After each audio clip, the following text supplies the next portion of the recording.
Frontiers and Pioneers, in association with Sempra LNG.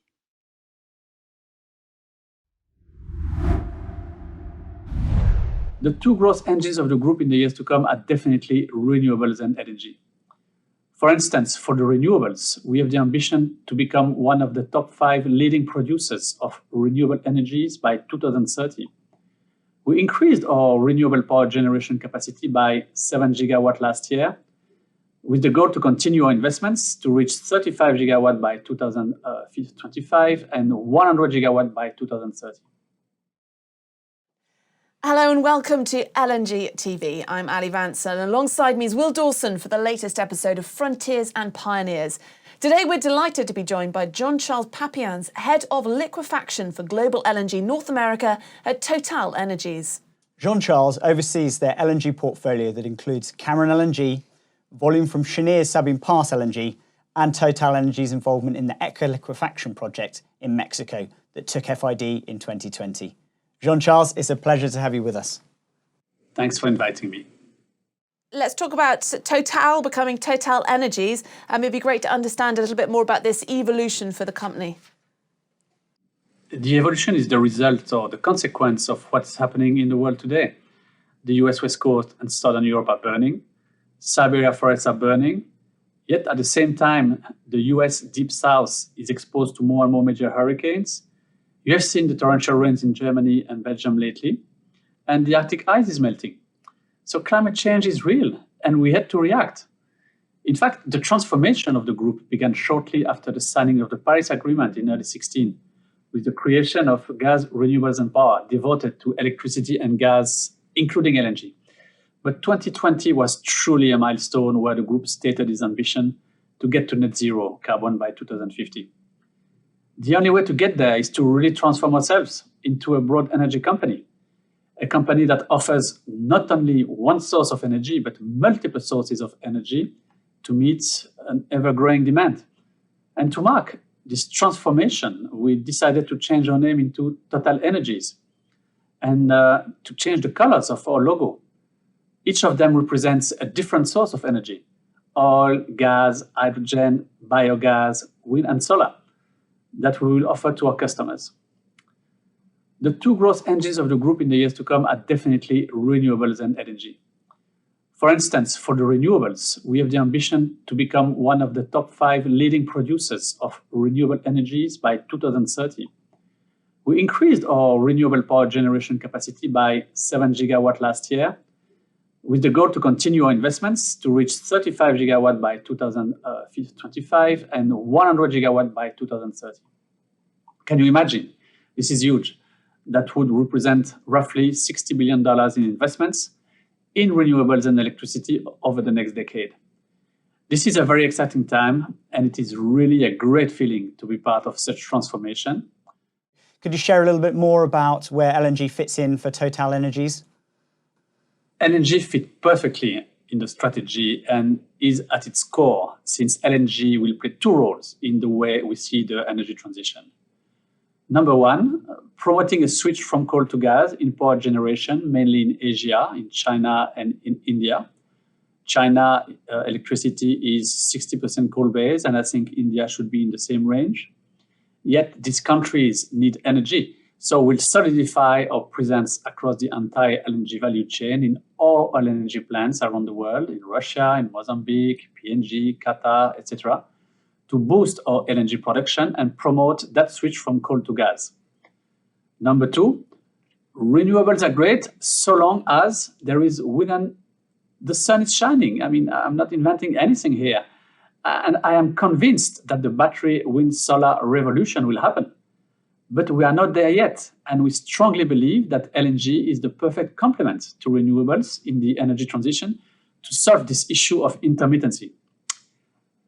Obviously, gas is not carbon emission free, so we are working not only on taking as much carbon as possible out of the LNG value chain through, for instance, projects in carbon capture and storage or nature-based solutions, but also on greening our gas by blending it with biogas and green hydrogen. We have a lot of projects in the pipe regarding these. TotalEnergies is one of the largest exporters of LNG in North America, but where does the region fit in TotalEnergies' general strategy and when it comes to the future? North America will play a very important role in the future of the LNG business. I don't know if you know, but TotalEnergies is off-taking LNG from 5 out of the 6 LNG facilities operating in the US. And TotalEnergies actually became the largest exporter of LNG in the US in 2020, with more than 10 million tonnes per annum of LNG export capacity. So that represents roughly 25% of our 40 million tonne per annum overall LNG portfolio. So yes, North America is important to us. The reasons are simple: geographical and political risks diversification, abundance of cheap gas resulting from the shale revolution, abundance of existing gas infrastructure, new index in the portfolio area, and flexibility and free destination. The turning point in the US for TotalEnergies was the acquisition of the NG LNG assets in 2018. Until then, TotalEnergies was only an FOB buyer from Cheniere. With Cameron LNG, TotalEnergies became present in the entire value chain in the US, with the exception of the upstream, which fit better with the integrated model of TotalEnergies and which allow us to maximize every element of the value chain. This is our strategy, to be an integrated player. As far as the future is concerned, we do not feel the need to go for new projects here in North America. We just got the FID in the Energía Costa Azul project in Mexico. The only project that we are contemplating today in the US is the expansion of the Cameron facilities, which should have good economics. And this is what we are doing now. We are discussing with our partners about the expansion of Cameron. So Jean-Charles, you yourself have been in the US for, 6 years or so, since 2015. Your timing was pretty impeccable in that you have witnessed the emergence of the US LNG industry from an exporter perspective. How would you sum up the last 6 years? When I started in the LNG business in the early 2000s in London, our business model was to monetize as much as we could our regas import terminal at Everett in Boston and source new LNG supply to the US. Which was, and I quote the words of one of the companies we were negotiating with in the days because it is stuck in my memory. The US was a market with no offtake risk and no price risk. Look at where we are now.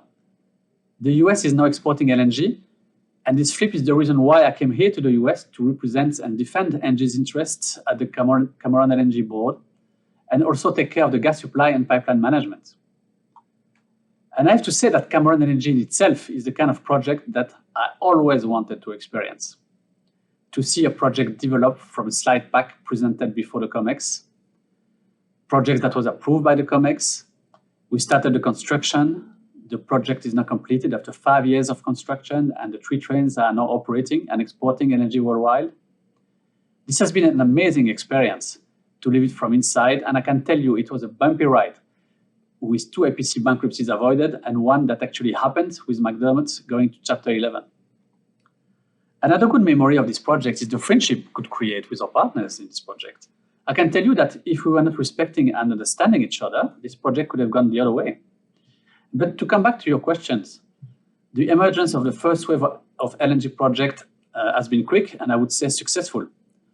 Will a second wave follow? I don't know. But if it does, I think it will be radically different from the first one in terms of structuring, financing, risk allocation, pricing, and even technology. The world has changed since then, so the industry has to adapt as well. You've mentioned, in terms of TotalEnergies' portfolio in North America from an LNG perspective, you're involved in joint ventures. You in your role, you sit over or on the board of a number of joint ventures. What do you think are some of the most important things when you are involved in joint ventures? And how do you see your role? The role is twofold. First and foremost, I'm here to defend the interests of the company that I represent, and I'm here to maximize our investment in the joint venture. That's very important. We invest, we have to have a return on investment. My other role is to get along with our partners, to make sure we understand each other and take the right decisions together. To get along is even more important when you face difficulties. And as I said in the previous questions, we had a fair share of difficulties during the construction of the Cameron facilities. It was not easy, but we got along very well and we took, I think, the right decisions. And the best way to get along is to know each other. And the best way to know each other is to meet not only in formal settings, like board meetings, but also in informal settings, lunch, dinner, drink, where you can exchange informally. Only then you can build trust and long-lasting relationships. And this is paramount to success. I have to say that I'm very happy, and I'm very happy about the success of Cameron. And I consider the relationships amongst partners in the Cameron project a real success.